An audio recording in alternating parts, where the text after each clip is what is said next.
সকালের পর থেকেই বদলে যেতে পারে আবহাওয়া। ঢাকা সহ দেশের ১৪ জেলার ওপর দিয়ে দুপুরের মধ্যেই ঘন্টায় ৪০ থেকে ৬০ কিলোমিটার বেগে দমকা কিংবা ঝোড়ো হাওয়ার সঙ্গে ভারী বৃষ্টি ও বজ্রবৃষ্টির আভাস দিয়েছে বাংলাদেশ আবহাওয়া অধিদপ্তর।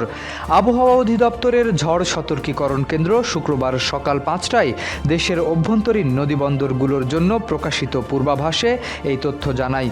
পূর্বাভাস অনুযায়ী টাঙ্গাইল, ময়মনসিংহ, ঢাকা, ফরিদপুর, কুষ্টিয়া, যশোর, খুলনা, বরিশাল, পটুয়াখালী, নোয়াখালী, কুমিল্লা, চট্টগ্রাম, কক্সবাজার ও সিলেট অঞ্চলে পশ্চিম অথবা উত্তর পশ্চিম দিক থেকে দমকা হাওয়া সহ বৃষ্টি বা বজ্রবৃষ্টি হতে পারে। 5+ স্টার রেটিং প্রাপ্ত দেশের সর্বোচ্চ বিদ্যুৎ সাশ্রয়ী ওয়ালটন এসি। স্মার্ট কমফোর্ট এখন নেক্সট লেভেলে।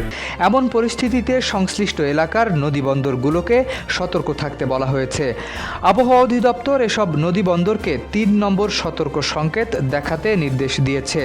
দিনের বাকি সময়েও দেশের বিভিন্ন অঞ্চলে বৃষ্টি ও বজ্রবৃষ্টির প্রবণতা অব্যাহত থাকতে পারে।